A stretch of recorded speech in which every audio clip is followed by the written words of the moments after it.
Highlander fans, and welcome to GoHighlanders.com's coverage of the 2010-11 UC Riverside women's basketball team. The preseason is in full swing, and the season opener is quickly approaching, so we sat down with head coach John Margaritis to get his take on the upcoming season. Coach Margaritis, thanks so much for joining us today. It's my pleasure. Before we get into the 2010-11 season, let's take a quick look back at 2009-10. The team started off struggling by losing 12 of the first 15 games, but finished strong by winning 14 of 17. You then won the conference tournament and went to the NCAA tournament for the third time in 5 years. Did last season turn out the way you expected? And what does this year's squad carry forward from a year ago? I don't think that you expect a certain record. I never sit down. I had some coaches who did sit down and write a wins and losses prediction, an envelope, and open it at the end of the year, see how close they were. I don't do that. We just go one game at a time. So we had no expectation as to what our record was going to be. What we did not expect was all the injuries and the adversity that would come our way.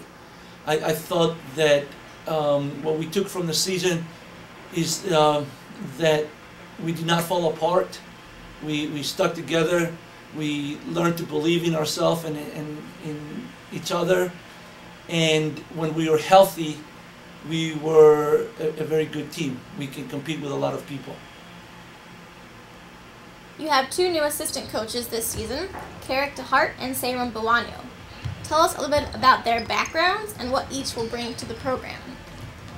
They're both UC graduates.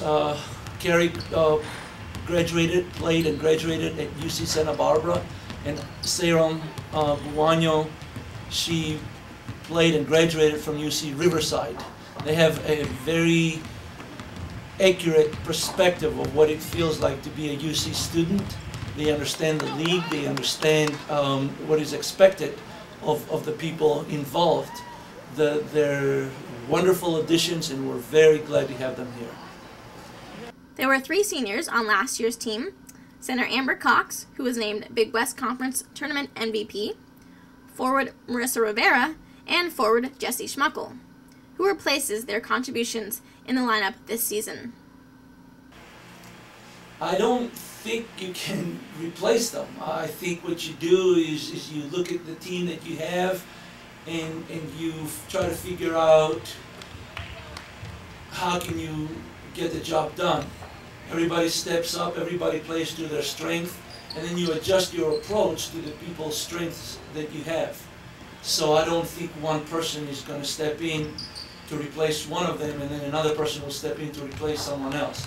It will be a combination of the people that we have trying to collectively get the job done in terms of this is what it will take to compete against the opponents on the schedule, and let's get it done.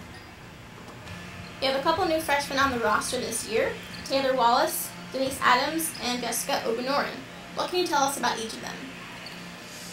Well, Taylor and Denise Adams, Taylor Wallace and Denise Adams are going to redshirt this year. They're working hard, they're getting better every day, they're contributing in practice. With Jessica, we have a need in her position. She's not going to redshirt, she will be playing. She's working hard every day, trying to understand our system and trying to get better every day. We're looking forward for all 3 of them to contribute in the future. Right now, Jessica is going to be the one contributing during games, and the other 2 will be sitting out and contributing during practice. You also have 2 redshirt freshmen coming back from injuries last season, Natasha Hadley and Ebony Armstrong. How will they impact the program this year? They both bring height to our team. On the opposite end of things, they didn't get to play last year. They were both injured.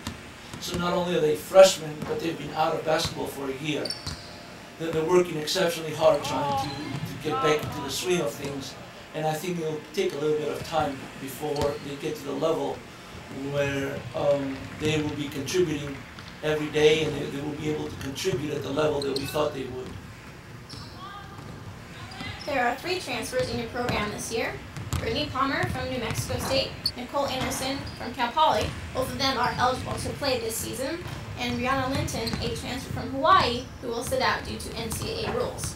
Which of those players can we expect to see making contributions on the court this year? Yeah, Linton is going to be sitting out. So Brianna contributes every day. Brianna Linton contributes every day in practice. The other two young ladies that you mentioned, we expect them to give us quality minutes.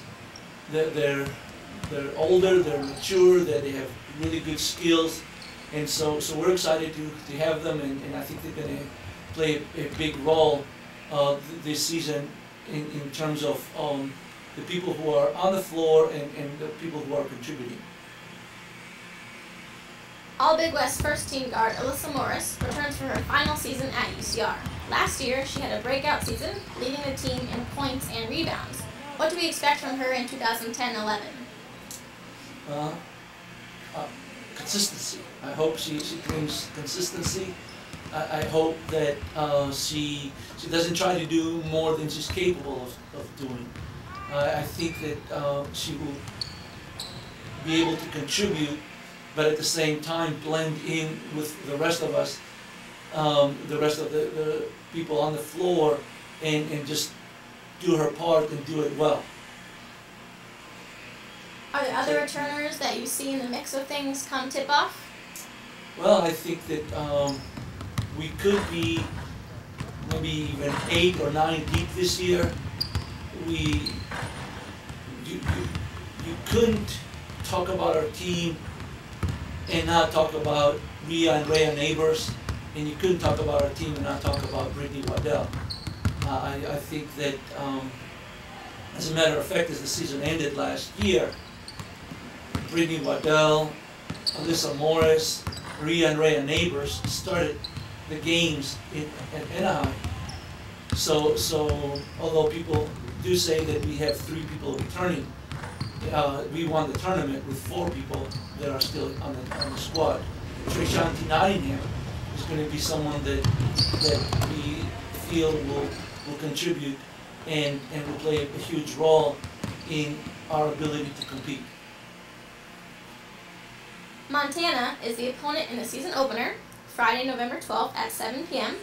The Highlanders are scheduled to face 6 teams that have postseason experience from a year ago, including WNIT runners-up Miami. What would you say is your philosophy in terms of scheduling your non-conference opponents?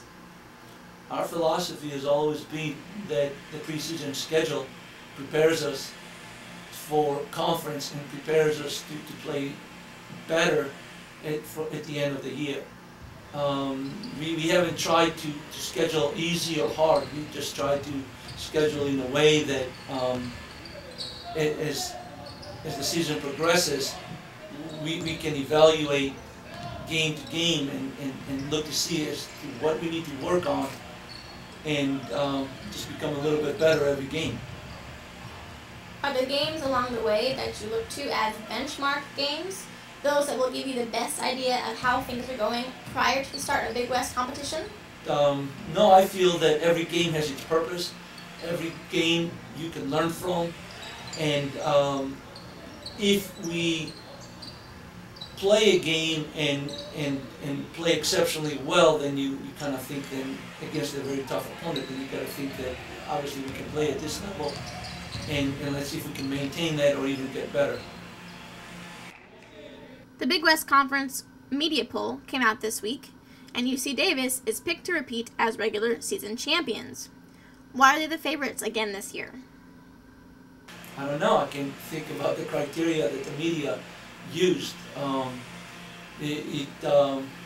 Which leaves us back to just playing those games. I think that that there are other teams that are very dangerous. I think there's a lot of parity in our conference. Santa Barbara is going to be exceptionally good. Northridge was picked last, and they're going to be a lot better than that. A lot better than that. And I think that people like Irvine and Fullerton, and I mean, going up and down the line, Pacific. I just feel that the media sometimes, I don't know how they think. So they did what they did, and now we have to do what we have to do. Where do you see the Highlanders fitting into the mix that you just talked about? I just hope that we stay healthy.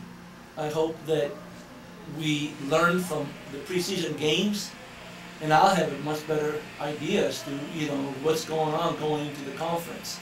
I think that having 4 people return from the tournament and having an opportunity to play people during the end of the year and being able to compete with them, that if we can just work exceptionally hard and put things in the right perspective, then I feel that we can compete day in and day out. Like I said about Alyssa Morris, I'm looking for our team to be consistent, and if we are consistent, that means every day you play at a level that makes it tough for the opponent to compete against you, and obviously that's what it took to win the tournament, is consistency. You can't have a bad day or a day that the opponent is playing a little bit better than you. Great, thanks so much for your time, Coach. Good luck in the season opener and throughout the 2010-11 season. Thank you. The UC Riverside women's basketball team opens the 2010-11 season on Friday, November 12th at the Student Recreation Center as Montana travels to the Inland Empire for a 7 p.m. start. General admission tickets start as low as $6, and undergraduate students are admitted free with their school ID. For additional information, please visit GoHighlanders.com or contact the Athletics Ticket Office at 951-827-4653.